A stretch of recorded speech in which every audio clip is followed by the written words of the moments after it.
Assalamualaikum warahmatullahi wabarakatuh.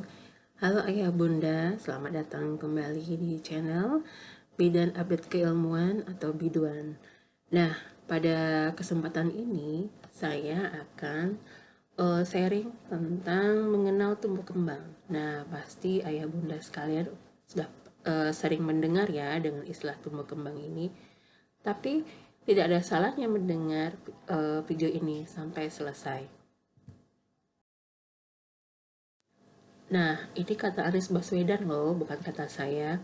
Dibandingkan dengan profesi lain, orang tua adalah profesi yang paling tidak tersiapkan. Nah, artinya sepanjang kita menjadi orang tua, kita harus terus belajar. Karena apa? Karena menjadi orang tua tidak ada sekolahnya. Oke, kita tahu bahwa anak bukan merupakan versi mininya orang dewasa. Oleh karena itu, sangat keliru ya jika orang tua menganggap bahwa anak punya sifat yang sama dengan orang dewasa. Oleh karena itu, kita harus tahu bahwa tumbuh dan berkembang anak dimulai dari sejak masa pembuahan hingga nanti dia mendekati masa remaja akhir. Dan tentu kita harus mengenali dan memahaminya. Supaya apa?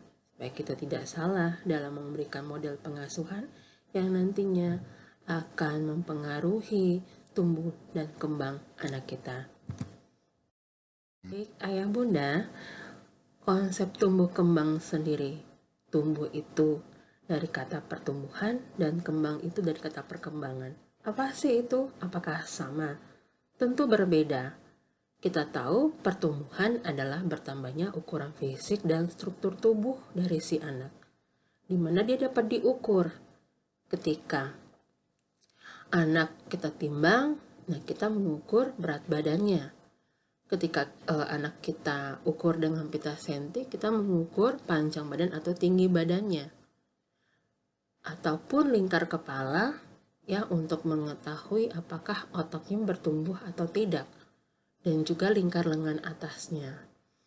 Nah, konsep tumbuh sendiri itu bisa dapat dilihat ya bunda. Bayangkan ketika mulai dari fase bayi, kemudian memasuki usia 2 tahun, lalu memasuki 5 tahun hingga 8 tahun, terlihat anak bertambah tinggi, anak bertambah berat. Tentu saja juga lingkar kepalanya akan lebih besar dibandingkan ketika dia masih fase bayi, seperti itu.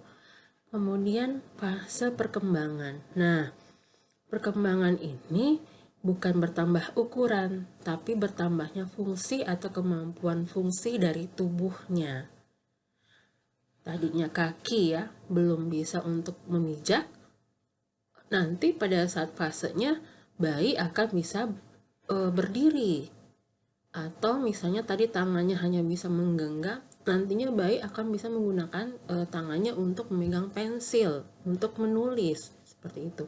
Tadinya bayi hanya bisa menangis gitu ya, nanti dengan mulutnya dia bisa berbicara beberapa kata gitu. Nah, di sini kemampuan yang akan berkembang itu mulai dari kemampuan sensorik, yaitu kemampuan dalam mendengar, melihat, ya, meraba, merasa, dan mencium. Kemudian untuk motorik itu kemampuan dari gerak kasarnya maupun gerak halusnya. Dan perkembangan kognitif itu yaitu yang berkembang adalah pengetahuan dan kecerdasannya. Kemudian juga yang bertambah lagi kemampuan dalam komunikasi atau berbahasa dan emosi sosial kemandirian. Apa saja sih faktor yang mempengaruhi tumbuh kembang itu? Nah, kita tahu bahwa pertama sangat dipengaruhi oleh secara genetik. Artinya secara gen yang diwariskan oleh yang ada di kromosom yang dari ayah bunda gitu. Gen ayah dan gen ibu itu sangat berpengaruh ya. Ketika misalnya ibu memiliki gen buta warna, itu akan turun kepada anak laki-lakinya, seperti itu. Nah, secara genetik misalnya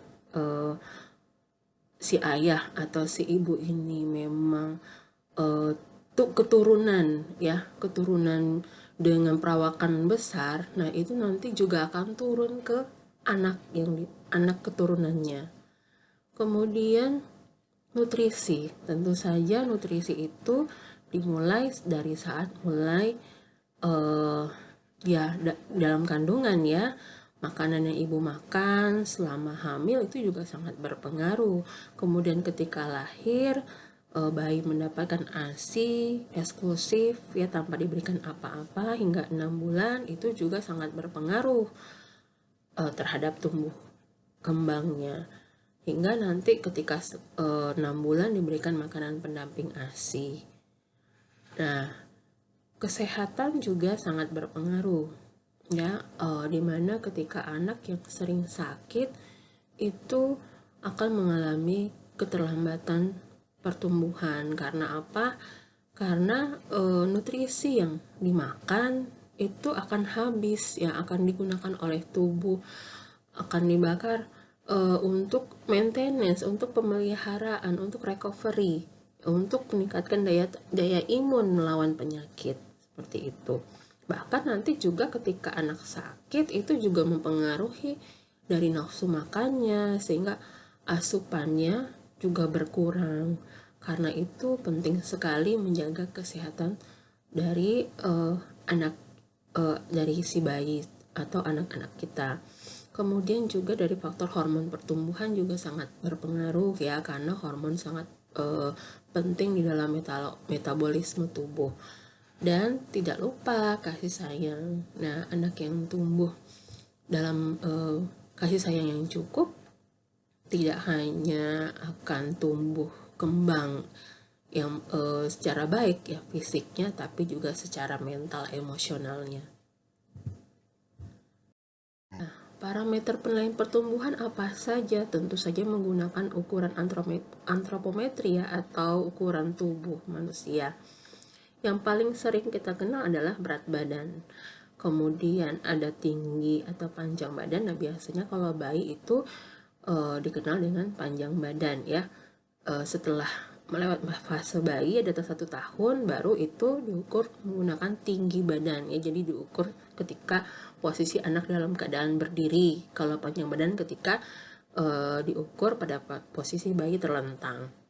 Kemudian lingkar kepala. Nah, lingkar kepala ini juga nanti diukur ya menggunakan pita ukur, mulai dari bagian pertemuan alis dari dahi hingga ke bagian oksipital ya, otak belakang, puncak bagian kepala yang paling puncak di belakang. Nah, kemudian juga ada lingkar lengan atas.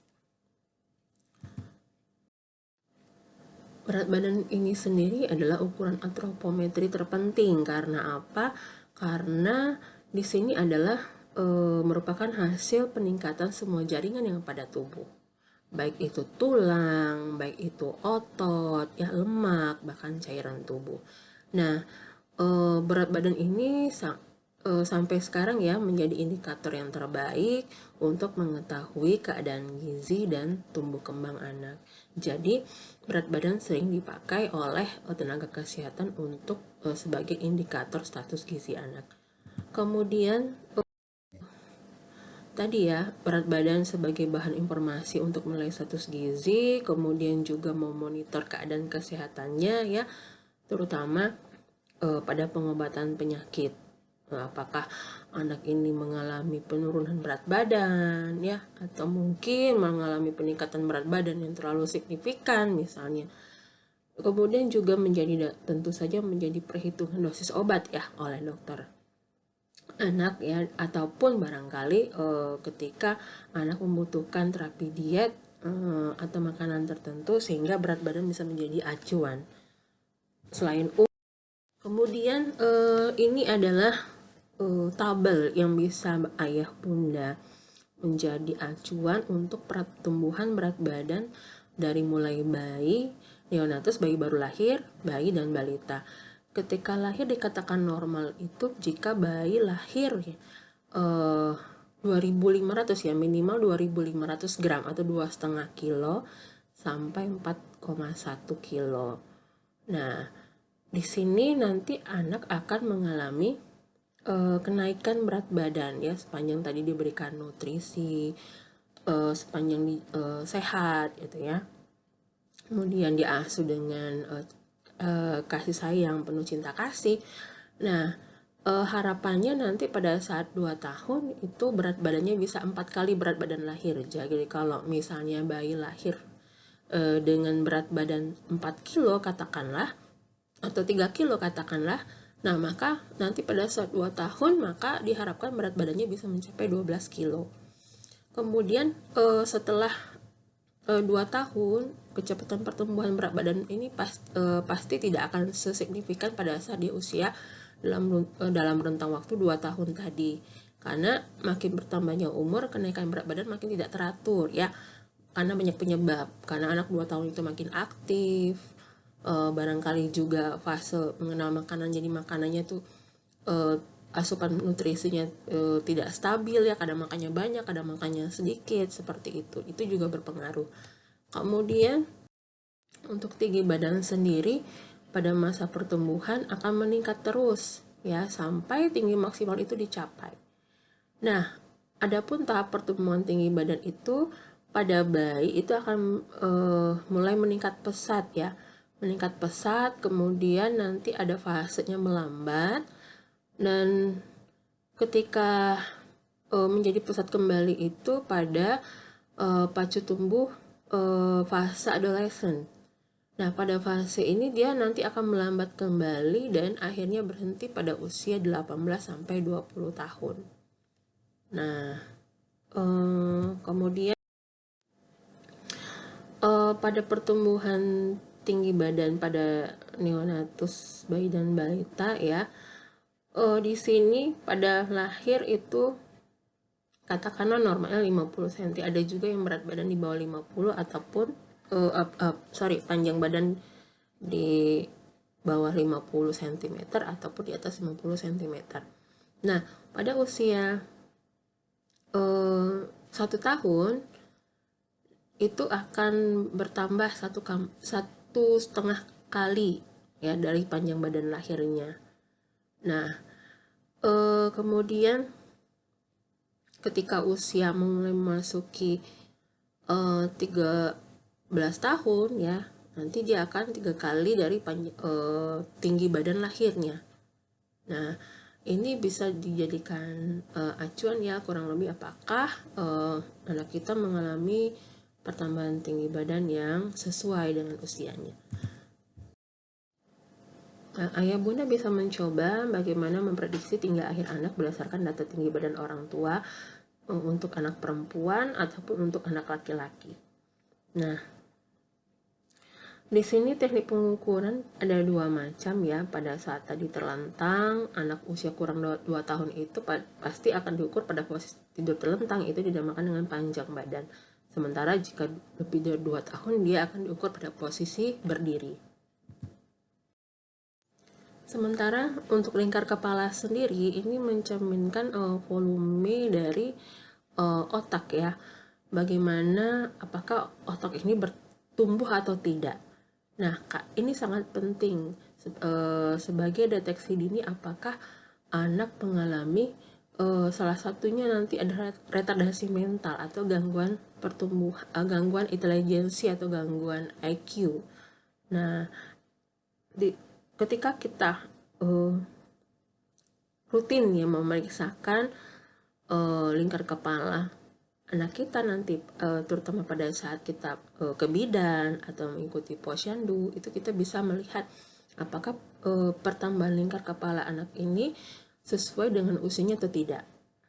Nah, pada usia 6 bulan itu pertumbuhan lingkar kepala akan meningkat pesat dari 33 cm menjadi 40 cm. Jadi mana nanti normalnya itu akan bertambah 1,5 cm per bulannya. Nah, kapan sebaiknya pengukuran lingkar kepala ini? Jika anak ayah bunda kurang dari 12 bulan, maka bisa setiap bulan atau 3 bulan sekali. Jika anak ayah bunda itu berumur 1 tahun atau lebih, maka baiknya adalah 6 bulan sekali. Di sini pertumbuhan lingkar kepala ya pada lahir itu normal kurang lebih 33 cm dan akan bertambah terus ya 1,5 setiap bulannya. Namun nanti setelah umur 1 tahun dia akan bertambah 0,5 tiap bulannya. Nah, tentu pada fase emas ya, anak yang usia 0 sampai 3 tahun itu akan mengalami fase pertumbuhan lingkar kepala yang amat besar. Makanya di sini memang perlu adanya stimulasi karena nanti ada penjelasan ya selanjutnya bahwa untuk merangsang pertumbuhan sel-sel saraf otak ini bukan hanya dari nutrisi saja, tapi juga diperlukan stimulasi rangsangan agar tadi ya saraf-saraf otak tadi berkembang. Kemudian ada lingkar lengan atas. Nah, lingkar lengan atas ini juga biasanya digunakan untuk menilai keadaan gizi atau tumbuh kembang pada kelompok umur prasekolah. Umur 5 sampai 6 tahun. Nah, dari sini juga bisa lingkar lengan atas ini juga biasa dipakai oleh tenaga kesehatan untuk menilai apakah status gizi anak ini dalam keadaan status gizi KEP ya, kurang energi protein biasanya. Jika memang berat badan atau panjang badan itu diragukan atau barangkali untuk penguat ya, untuk status apakah mendeteksi adanya KEP atau kurang energi protein pada si anak atau tidak. Nah, ini pertumbuhan lingkar lengan atas pada neonatus, bayi dan balita.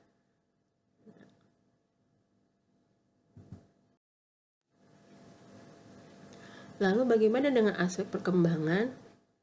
Tentu ada 4 aspek perkembangan yang perlu dipantau selama pertambahan umur si anak. Jadi mulai dari motorik kasar ya, motorik kasar itu sendiri kemampuan anak ya berkoordinasi seperti misalnya berdiri, duduk, berjalan, merangkak, seperti itu. Kemudian untuk motorik halus itu adalah kemampuan koordinasi otot-otot kecil. Bagaimana si anak bisa misalnya menggenggam, kemudian menjimpit ya, atau mengambil benda dengan ujung jari, atau memegang pensil, atau berusaha untuk menulis, seperti itu. Kemudian kemampuan bicara dan bahasa. Kemampuan si bayi mulai barangkali mengeluarkan suara yang tidak jelas awalnya, kemudian bisa menirukan beberapa suku kata yang sama, kemudian bisa menyampaikan beberapa kata gitu ya, ataupun mengerti instruksi yang diberikan, seperti itu. Kemudian sosialisasi dan kemandirian ini juga sangat penting ya untuk diperhatikan karena di sini juga nanti adalah sebagai aspek penentu apakah anak tadi bisa menjadi anak yang bisa bersosialisasi ya, bisa mandiri dan sebagainya. Nah, ini salah satu tahap perkembangan anak dari 4 aspek tadi ya, yang bisa kita lihat ya ketika misalnya dari lahir sampai 3 bulan. Nah, aspek apa? Contoh nih, motorik kasar itu salah satunya anak yang baru lahir sampai 3 bulan itu nanti dia akan belajar mengangkat kepala. Kemudian nanti dia akan belajar mengikuti objek dengan matanya. Nah, ini bisa termasuk salah satu adalah fase gitu ya, fase sosial kemandirian juga, misalnya ketika melihat ke muka orang lain dengan wajah tersenyum. Kemudian ketika bereaksi dengan suara dan bunyi, ini merupakan salah satu perkembangan bahasa ya. Kemudian mengenal ibunya dengan penglihatan, penciuman, pendengaran, dan kontak. Menahan barang yang dipegangnya, Ini adalah aspek motorik halus ya. Kemudian mengoceh spontan atau bereaksi dengan mengoceh itu termasuk aspek dari bahasa, kemampuan bahasanya. Nah, ini adalah aspek perkembangan yang harus dicapai ketika anak berusia antara 9 sampai 12 bulan. Contohnya dengan pada aspek perkembangan motorik kasar ketika dia bisa berdiri sendiri tanpa dibantu atau berjalan dengan dituntun. Kemudian kalau aspek kemampuan komunikasi dan bahasanya itu adalah menirukan suara atau mengulang bunyi yang didengarnya ataupun belajar menyatakan satu atau dua kata. Nah, kalau misalnya sosial kemandiriannya, dia akan memperlihatkan minat yang besar dalam mengeksplorasi sekitarnya. Ya, ingin tahu apa aja gitu ya barang-barang yang ada di sekitarnya seperti itu. Ataupun barangkali dia ingin menyentuh apa saja dan memasukkan benda-benda yang ada di mulutnya. Nah, sosial kemandirian dia akan ingin berpartisipasi di dalam permainan, ya ingin ikut ya jika ada permainan-permainan misalnya dilakukan oleh kakaknya gitu ya. Nah, seperti itu. Setiap tahapan umur itu ada aspek perkembangan yang harus dicapai. Nah, saya yakin ayah dan bunda juga sudah memiliki buku ini ya, buku Kesehatan Ibu dan Anak. Nah, silakan dibaca dan dipelajari ya buku KIA-nya, karena di sini sangat banyak, sangat informatif, dan sangat mudah dipahami, sehingga ini nanti ayah bunda bisa memantau apakah pertumbuhan anak saya sudah sesuaikah dengan umurnya, apakah tahapan perkembangan anak saya sudah dapat tercapai semuanya pada rentang usianya, seperti itu. Supaya apa? Supaya kita bisa mendeteksi secara dini atau mengetahui bahwa memang tumbuh kembang anak kita adalah normal, atau barangkali ada yang belum dicapai, kita bisa langsung berkonsultasi dengan tenaga kesehatan yang tentu saja memahami bagaimana cara untuk menangani jika anak ayah bunda mengalami keterlambatan pertumbuhan ataupun keterlambatan perkembangan. Baik ayah bunda, nah ini adalah salah satu gangguan perkembangan yang biasa terjadi pada anak. Pertama, ada gangguan bicara dan bahasa, ada cerebral palsy, sindrom Down, perawakan pendek, autisme, retardasi mental, ataupun gangguan pemusatan perhatian dan hiperaktivitas. Nah, untuk gangguan perkembangan sendiri, nanti akan saya coba membuat di video penjelasannya tersendiri ya. Baik ayah bunda, mudah-mudahan video ini bermanfaat. Selalu semangat untuk belajar, dan ayah bunda jangan lupa untuk selalu memantau pertumbuhan dan perkembangan buah hatinya agar mereka dapat tumbuh dan kembang menjadi manusia yang berkualitas. Sekian, terima kasih. Assalamualaikum warahmatullahi wabarakatuh.